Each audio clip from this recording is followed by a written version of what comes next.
Bonjour à toutes et à tous et bienvenue dans cette nouvelle vidéo. Alors j'espère que vous allez bien. Alors oui, comme vous voyez, j'ai eu un petit souci d'accident. Mais ne vous inquiétez pas, ce n'est que des bleus. J'ai eu de la chance. Je n'ai rien de grave. Mais je tenais quand même à vous faire cette petite vidéo pour Halloween. Alors bien sûr, ça fait un peu mal, mais ça va. Un jour, je vous raconter ce qui m'est arrivé. Alors déjà, je voulais vous remercier toutes et tous pour votre fidélité, votre bienveillance et votre soutien. Je vois que ma chaîne et mes vidéos vous plaisent. Merci, merci infiniment. Merci. Et je tenais à vous faire cette vidéo pour vous présenter quelques livres. Étant donné que demain, on est le 31 octobre et que après-demain, c'est la Toussaint. Donc pour Halloween et pour la Toussaint, je voulais vous présenter quelques livres. Ah, attendez, j'en ai peut-être oublié un ou deux. Bah, c'est pas grave. Donc on va commencer tout de suite cette vidéo pour ne pas trop qu'elle dure trop longtemps. Et on y va tout de suite. En tout cas, je voulais vous remercier pour vos vues, pour vos abonnements. Et merci parce que vous contribuez vraiment au développement de ma chaîne. Et grâce à vous, ma chaîne va bien et vous êtes de plus en plus nombreux à venir me voir, à apprécier mes vidéos, à apprécier ma chaîne. Et je tenais à vous en remercier et à vous donner ma reconnaissance. Voilà qui est fait. Donc on va commencer ce spécial livre Halloween avec donc le premier livre que c'est Les fantômes de Grisou de Émilie C. Guyot. Alors c'est un humour fantastique. C'est un chat qui s'appelle Grison. Pardon, Grison, pas Grisou. Et qui voit les fantômes. Et franchement, ce livre, il est très très bien. Parce que vous voyez, c'est un livre qui se lit assez rapidement. Qui n'est pas très épais. Et franchement, il est très très bien. Et d'ailleurs, si vous voulez, je vous lirai un petit extrait à la fin de cette vidéo. Ensuite, le livre que je vais vous présenter, c'est de Margaret Rogerson. C'est un livre de magie. Sur la magie, c'est une... alors, je ne sais pas si c'est une... C'est un livre de fantasy ou de roman fantasy ou de... Comment on dit? Roman de Tessie. Je n'ai jamais fait la différence. Et c'est Sorcery of Dawn. Alors c'est un livre que j'ai depuis très longtemps. Très longtemps dans ma bibliothèque. Et je vais vous avouer que non, je ne l'ai pas encore lu. Et c'est l'édition Grimoire. Le prochain livre que je vais vous présenter, alors c'est un livre qu'on ne présente plus, qui est connu, reconnu, reconnu, mais que j'ai bien aimé lire. C'est de Victor Dixon, c'est de la saga Vampiria, la cour des ténèbres, qui se présente comme ceci. Et c'est c'est le tome 1, le tout premier qu'il a fait. Et j'ai lu pour l'instant tout ça. Et après, je me suis arrêtée. Voilà. Donc, j'ai encore pas mal de pages à lire. Franchement, j'ai bien aimé cette jeune fille. qui a perdu ses parents à cause de ces vampires et qui aujourd'hui essaye par tous les moyens de les venger en intégrant la cour, où là, le livre il se barre, en intégrant la cour et en essayant de détruire toute cette vampiria qui s'étend à travers toute l'Europe. Et avec ce roi soleil qui ne veut pas mourir, mais qui est transformé en vampire. Le prochain livre que je vous présente, c'est de L.J. Smith. C'est le premier tome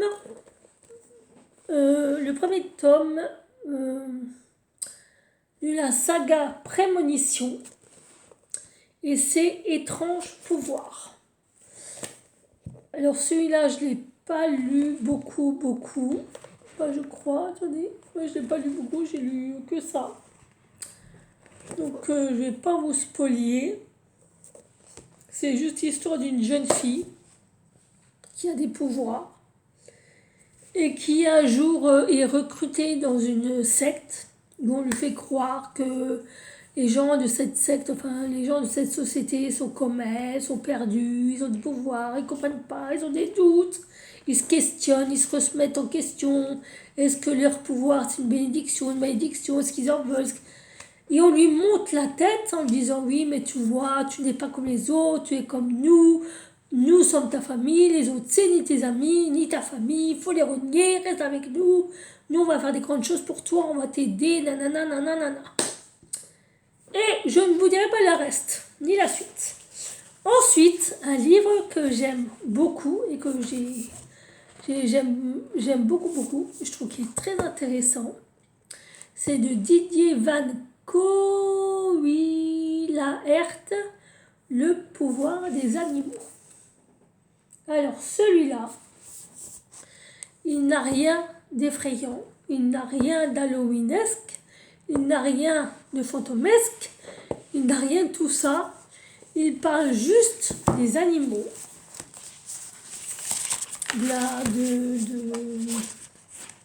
des micro-animaux. Et ces micro-animaux ont des pouvoirs sur l'homme. Et alors, je vais vous lire, pour que vous compreniez de quoi je parle. Seuls les animaux sont en mesure aujourd'hui de sauver l'humanité. C'est la certitude de Wendy, jeune biologiste qui vit avec un chat surdoué, une chienne d'avalanche, un perroquet amoureux et un cheval thérapeute. Dans l'urgence, elle consacre son temps au plus grand mystère de la nature, le tardigrade. C'est une toute petite créature.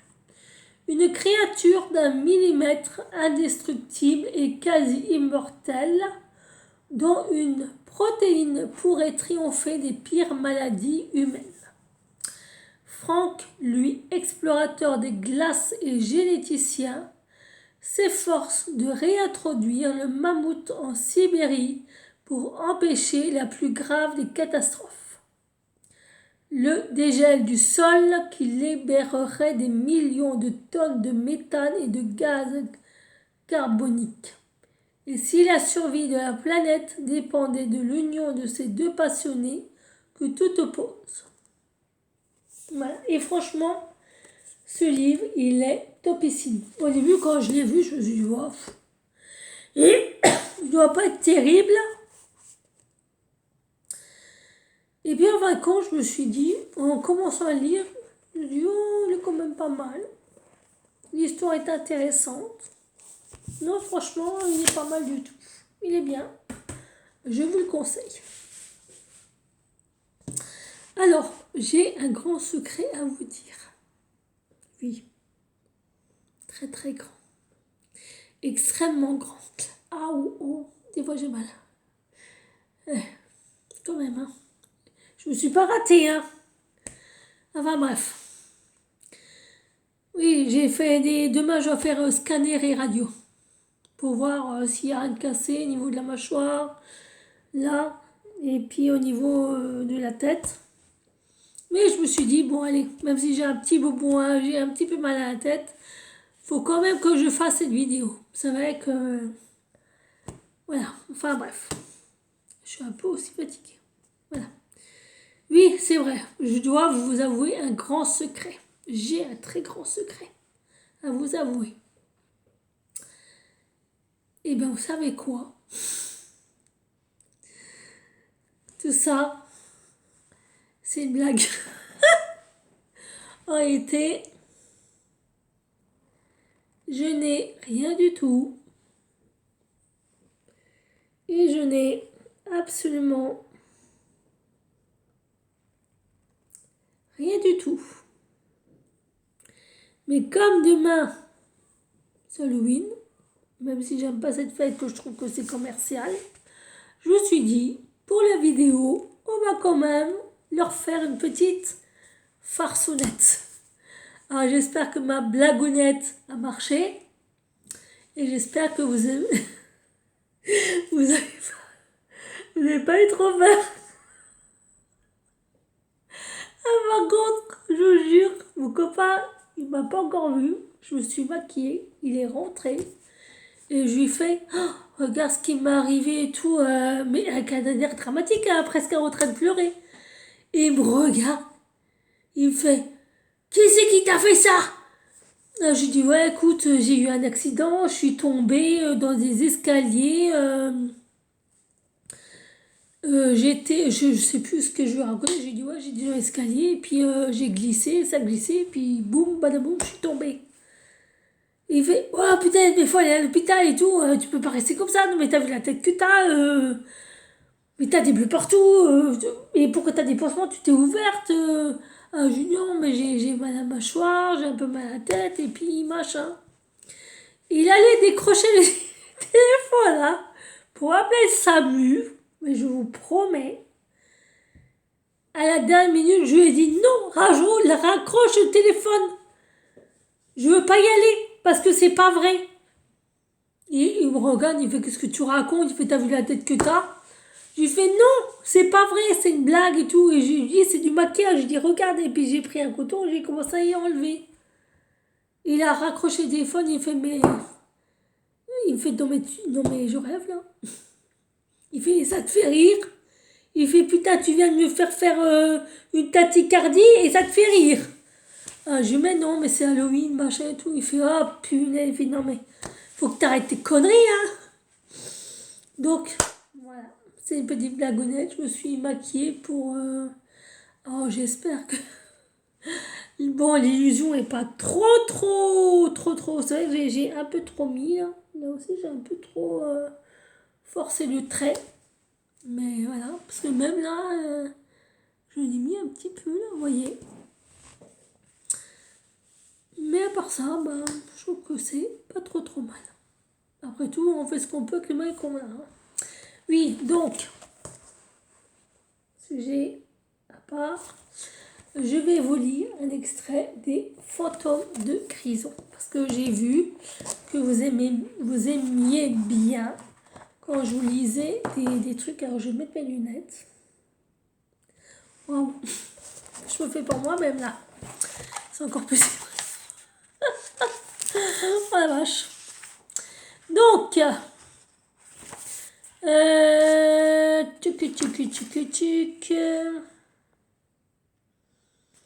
on va commencer par le prologue. C'était par une nuit noire et froide de janvier.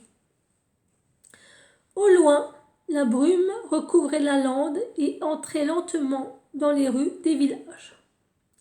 Pas de quoi inquiéter un chat.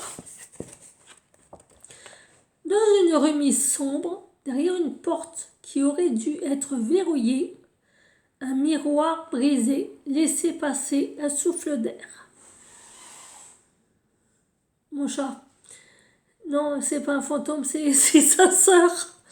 Dernier symbole d'une vie secrète et passée. L'ombre grandit et se mit en marche. Domino, le grand chat blanc et noir, terminait son tour d'inspection du quartier.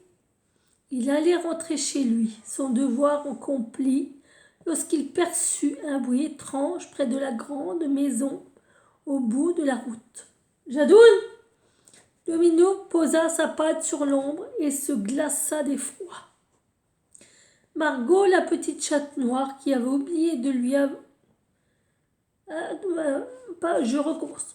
Margot, la petite chatte noire qui avait oublié qu'il lui avait donné ce nom, s'enfuit sous un buisson sans vouloir voir jusqu'où s'étendait l'ombre. Les chiens aboyaient, mais ils ne savaient pas pourquoi. Zul, la grande chatte écaille de tortue que la plupart des gens surnommaient Zouzou, ne perçut pas le drame devant sa porte. Elle ouvrit à peine un œil avant de retourner à ses rêves. Grison, la chatte grise, ainsi nommée à cause de son poil et peut-être aussi à cause d'une certaine ressemblance de caractère avec l'âne commun, se glissa sans bruit dans la chambre. Elle avait déjà tout oublié de la pièce et du miroir. « Ah, te voilà, toi? T'arrêtes de cracher, ta sœur ?» Elle entendit les cris dans le vent et choisit de se cacher sous les couvertures. « Où est ta sœur, toi ?» Où l'on voit le premier fantôme. Je venais de réussir à sauter dans l'évier sans avoir été remarqué, lorsque le premier fantôme apparut dans la cuisine, à l'heure des croquettes bonbons. Zouzou miaulait après Germaine. Espérait sans doute que celle-ci aurait oublié qu'elle lui en avait déjà donné. C'était juste avant le moment où notre Hector et nos Germaines s'asseyaient tous autour de la table pour manger dans des assiettes pour la deuxième fois de la journée. Ils appelaient ça le dîner. Nos Hector et nos Germaines avaient de drôles d'habitudes, comme ça. Il fallait admettre qu'aucun d'entre eux n'avait l'air assez souple pour manger par terre, les pauvres. Ces Hector et ces Germaines étaient nos humains. En tant que chats, nous n'étions pas spécialement intéressés par les noms qu'ils se donnaient entre eux. Pour nous, c'étaient tous des Hector pour les mâles ou des Germaines pour les femelles. Dans cette maison, ils étaient 5. Germaine, son père le vieil Hector, ses fils le jeune Hector à gros yeux, aussi appelé gros yeux pour aller plus vite, et le plus jeune Hector, enfin la jeune Germaine. Germaine était la chef de meute, comme elle le disait, toujours à surveiller les autres et à leur rappeler qu'ils avaient des choses à faire. Comme quand le vieil Hector devait prendre ses médicaments ou qu'il fallait que je descende de l'armoire. Ou que c'était l'heure de manger. Le vieil Hector était un Hector tout penché en avant et qui marchait sur 3 pattes. Il aimait démonter et remonter des objets et des machines qu'il laissait toujours avec des fils dans tous les sens, ce qui faisait crier tout le monde. Personnellement, j'aimais les fils pour jouer avec, mais le vieil Hector faisait de l'électrique. Et tout le monde savait qu'il ne fallait pas plaisanter avec ça. C'était un pouvoir potentiellement mortel. Le jeune Hector à gros yeux avait des pastilles en verre très épaisses pour mieux voir, et je ne savais pas toujours si je devais tenir compte de ses yeux ou de ses pastilles. Mais ce n'était pas très grave pour jouer avec lui. Le plus jeune Hector avait ses poils de tête et de menton longs, ce que les Hector appelaient cheveux et barbe. Et ils aimaient beaucoup passer son temps devant les écrans de boîtes à images. Et moi, j'aimais passer mon temps à l'utiliser comme coussin. La jeune Germaine, qui avait toujours l'air fâchée, même quand elle ne l'était pas, était une cousine. On n'avait pas le droit d'entrer dans sa chambre. Il lui arrivait de disparaître pendant des semaines et des semaines entières. C'était très mystérieux, mais ce n'était pas très grave, puisqu'elle réapparaissait toujours au bout d'un moment. Mais cela n'avait rien à voir avec la façon dont ce fantôme était apparu. Ça, non. J'étais tranquillement en train d'observer des gouttes d'eau qui coulaient dans l'évier, me préparant à attaquer pour enfin les attraper, et soudain le fantôme était là.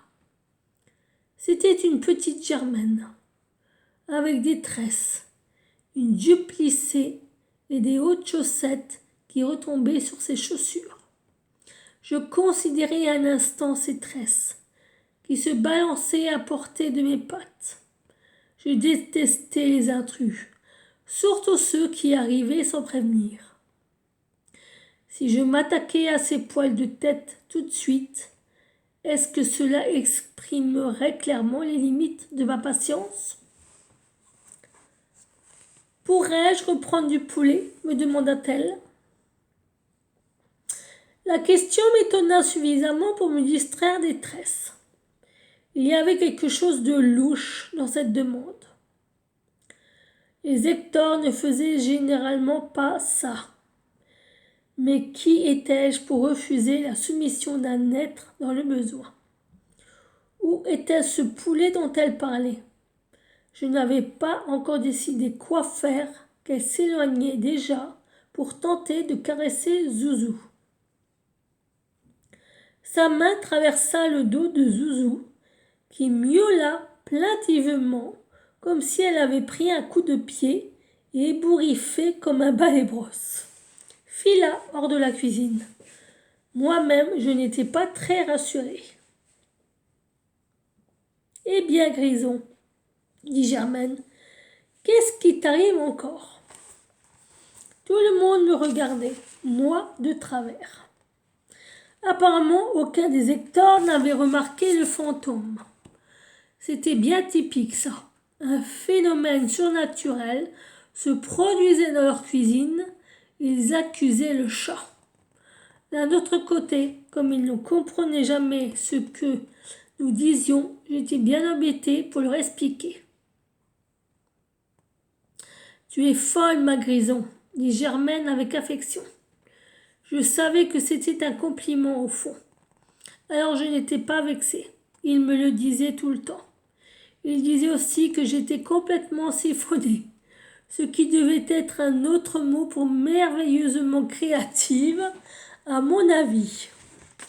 Néanmoins, il fut décidé que ma créativité n'avait pas sa place dans la cuisine parce que c'était l'heure de faire entrer les chiens et le jeune Hector me fit sortir de la pièce.